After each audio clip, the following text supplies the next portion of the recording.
Hello, welcome to Life Coaching on the Move. I'm your host, Dawn Fiske, life coach, trainer, speaker, podcaster, all sorts. Welcome along. I am so grateful that you've chosen to listen to this this week. And we are talking about self-compassion and emotions and how to use your emotions for indicators of what's wrong and therefore coming up with solutions as to how to solve what's wrong. So I hope it's really, really helpful. Just to let you know, I've got some more dates for my workshops coming up, life skills and confidence workshop and a stress management workshop. So if you want to look at the website, please do feel free. Or if you want to contact me, you can do so through the website. Or if you want some online programs or my blog or whatever it is, have a little look at the website, which is www.milestone-coaching.co.uk. Thank you so much for choosing this podcast this week. I'm going to go straight into this week's episode. I hope it's what you need. So today I'm talking about, it sounds like I'm talking about the weather. That would be very British, wouldn't it? A great subject that we love. But it's not talking about the weather. That's just an analogy. It's talking about our emotions. And what I'm thinking today is that our emotions are very similar to the weather. The weather just is. The weather is just, it's raining today, or it's snowing today, or it's a bit damp and grey today and cloudy, or it's beautifully sunny and warm, or it's windy or whatever. It's just the weather. And it varies. And it varies because of reasons. It varies because we've got a high pressure, or we've got a front coming in, or we've got a low pressure, or whatever. I don't really understand it. But there are reasons why today it's particularly gusty, or tomorrow it's going to be very, very wet, or it's going to be a gorgeous few days and it's very spring-like and very sunny and very unusually mild for the time of year, etc., etc. And the analogy I'm drawing there is, for us, we humans, we are a whole gambit, an array of emotions. We can be up, we can be down, we can be a mixture, we can be a bit of both. We can be excited about something, but a bit cross about something else, or annoyed or frustrated, or happy about something for somebody or about something. But equally at the same time, we can be feeling tired and stressed or whatever it is. So we can be a mixture and an array of emotions. Just I suppose that some days, particularly in the UK, we can have all four seasons in one day. It could start really sunny, beautiful start to the day. Then the wind gets up. By the afternoon, it's raining and hailing. And by the evening, it's nice and dry and clear night. You can see the stars. And all of which are caused by fronts and pressure and things like that. With our moods and with our emotions, I think there's nothing wrong. There are no good emotions and there are no bad emotions. There are no positives or negatives. They are what they are, just as the weather is what the weather is. What I think they are is data. I heard this mentioned and I loved it. It really resonated with me that our emotions and our moods are data. They don't define us. They're not who we are. We're not. And this is another thing, we often say to other people, I'm stressed, or I'm angry, or I'm a positive person, or I'm a chatterbox, or whatever it is. We define ourselves, and that's not us totally, because just like a day in the UK or anywhere else, it can be a whole mixture. So we're not just a chatterbox. We can also have inward, introverted, introspective moments, or quiet moments, calm and peaceful. We might define ourselves as stressed, but we're not fully stressed all the time. We might be stressed at work, but we might be able to sit down and watch a good film and sit with the children and play a board game or something like that. So we are a mixture of all sorts of emotions, none of which are good or bad. What they are is a result of something, a bit like the weather is neither good nor bad. It's a result of something, a high pressure or low pressure or whatever. So instead of letting our emotions define us and us describing ourselves as angry or I'm furious or I'm stressed or I'm down or I'm depressed, that's not who we are. We're feeling depressed or we're feeling stressed or we're feeling joyful or we're feeling excited, but it's not exclusively who you are or who I am. And I think that's where we go wrong sometimes, by defining ourselves as I'm depressed or I'm shy or whatever it is. We drag our whole being into it, and that's not the reality. We tar our whole self with that brush if that's what we're doing, if we're putting ourselves down or judging ourselves or accepting a lot of negative, because it won't be totally exclusively all negative, just as it won't be totally exclusively all positive either. We need to embrace the whole mixture and need to embrace that we're feeling angry or we're feeling excited and optimistic and, in a good mood, etc. And then we need to think about why. Because emotions are just data to tell us, indicate something. If we're feeling angry or we're feeling depressed or we're feeling pessimistic or frightened or whatever it is, then the question is why? What is the trigger? What are we fearful of? What are we depressed about or feeling depressed about? Or what part of our life or our day or our workload is stressing us, or our work-life balance? Is it just juggling so much all at once? And once we know, so in order to take it back a step and work out why we're feeling fearful or why we're feeling stressed or low or tearful or whatever the emotion is, we need to work out the cause.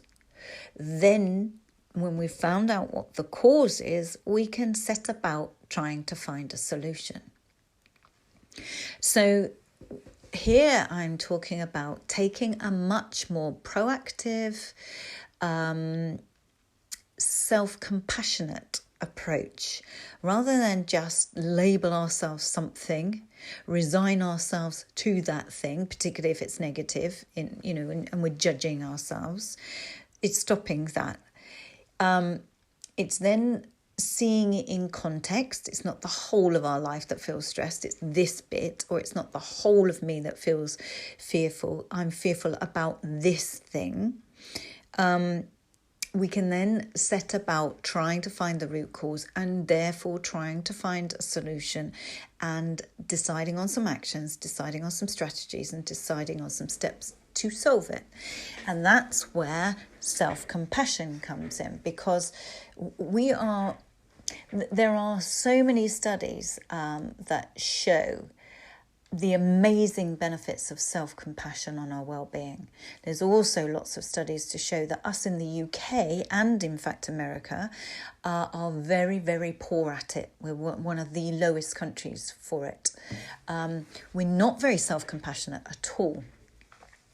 And yet it is very, very powerful. So we probably could, most of us, benefit from learning to be a little bit more self-compassionate. And by that I mean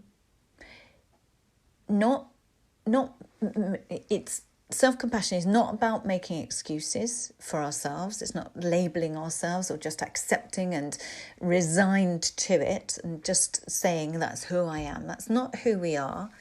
And it's not about self-pity either. It's very, very active, mindful state. So setting about solving the issues. So if you are a compassionate parent or a compassionate friend, you'll listen to their problems and their worries and their anxieties, and then you'll give them a little bit of encouragement, and you'll be kind to them. So if your child came home from school and was really down because they've fallen out with their friends and their friends didn't speak to them all day and somebody was really mean and said this, and they're tearful and they're crying, and you would feel really compassionate about that. And you would be kind to them. You wouldn't pick on them, and you wouldn't dismiss what they're saying, and you wouldn't just label them. You would listen, be loving, and then you might offer them, okay, what can you do? Could you talk to little Emily or little Ben or whatever? Or maybe go and play tomorrow. Go and play in the sand or the playhouse with Freddie instead. And when they get over this, they'll come over and talk to you. Then just be nice to them and then just include them. It'll all blow over. Don't take it to heart. They're just having a bad day, and you know that they like you. They played with you yesterday. They're just being a little bit silly, or something like that. You would give them a bit of a pep talk, and you would help them to find ways. Don't worry about it. Go and play in this area with those friends tomorrow. And if there's anything wrong, talk to the teacher and ask if you can go and play in this group or whatever it is. I don't know. I'm just thinking aloud. But let's say they're a bit older. So let's say they're older, they're teens, and you offer them a bit of advice, some strategies, some suggestions. Or you ask them, well, what could you do about it? What have you done? Have you talked to them? Have you thought about this? Or what have you tried so far? And what did he say? And what did she say? And did that work? And da-da-da. So you start being a sounding board and a supporter, and also getting them to think about what they can do about it.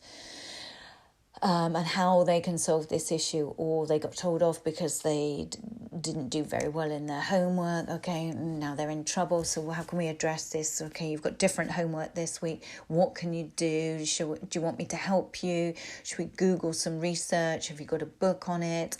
Let's look at this, or whatever. We go into solution mode. We help them.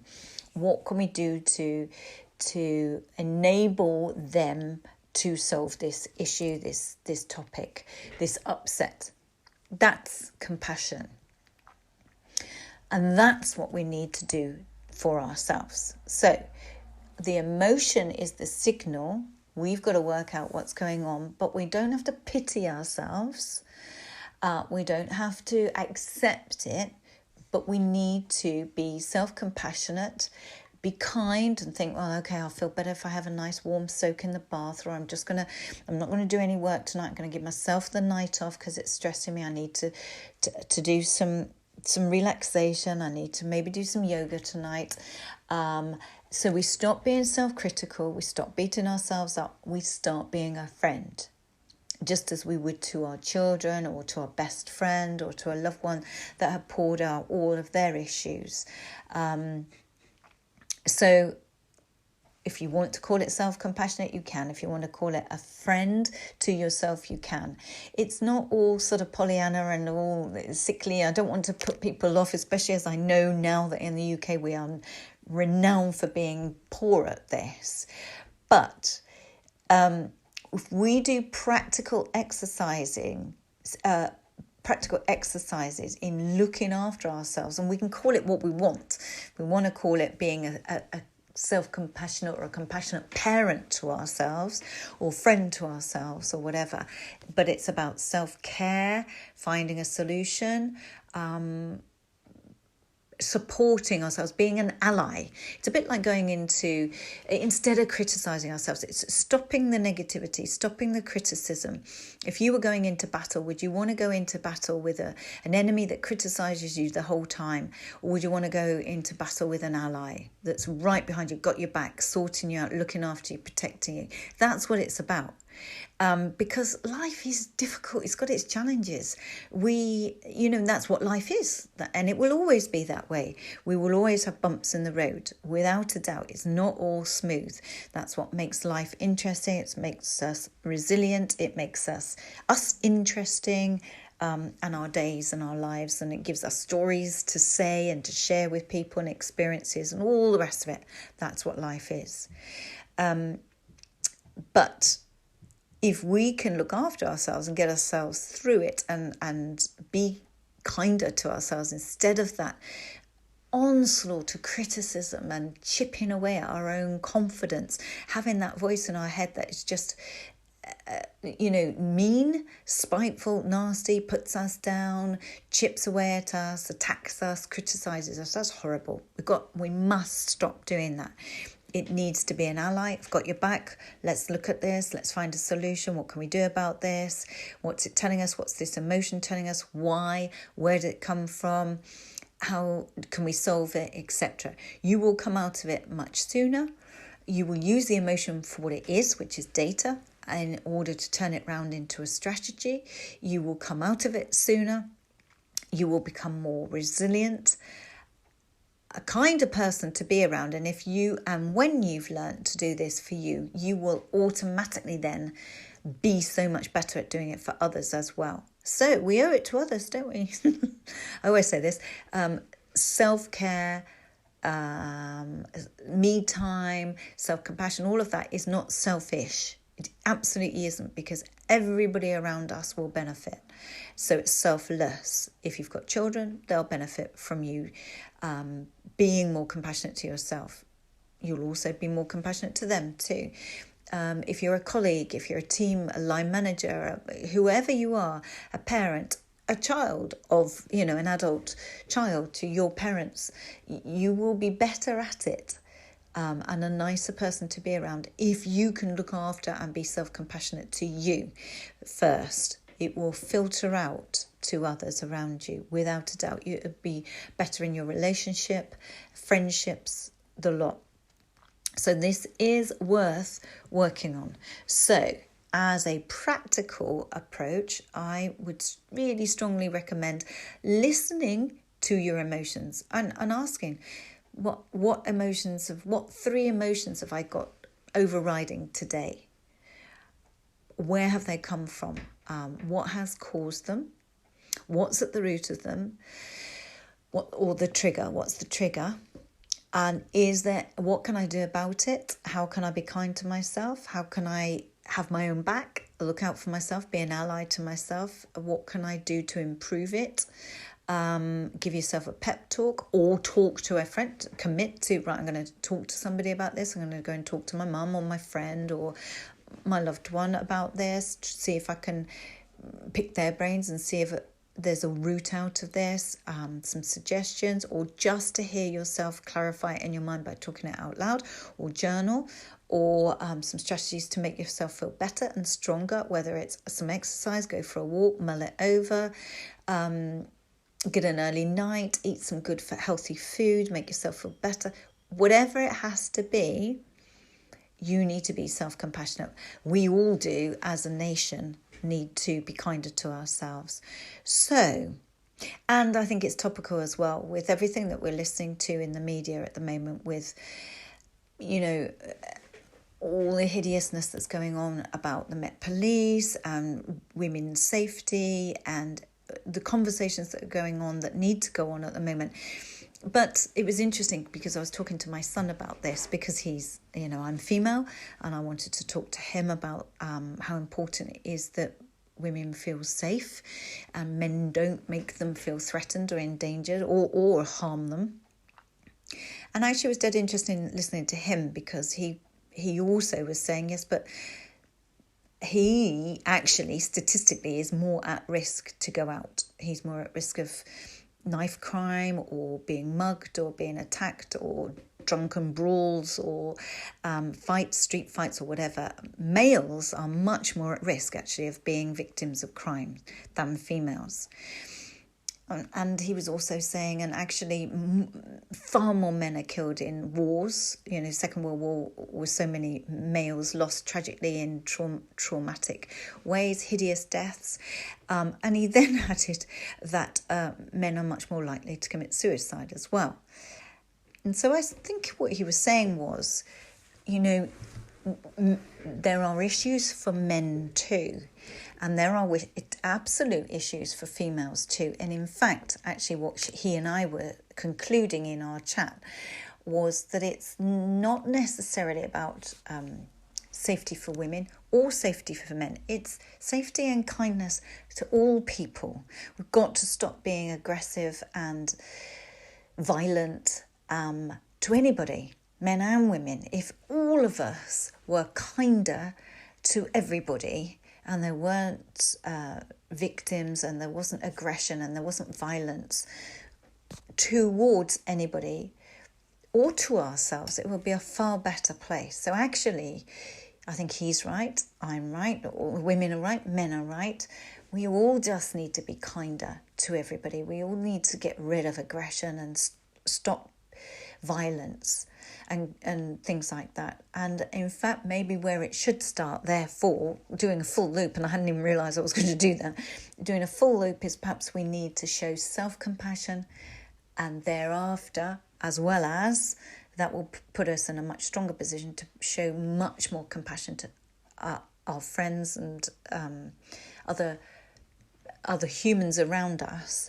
And that in turn would filter out to it being a much nicer planet, a much kinder planet.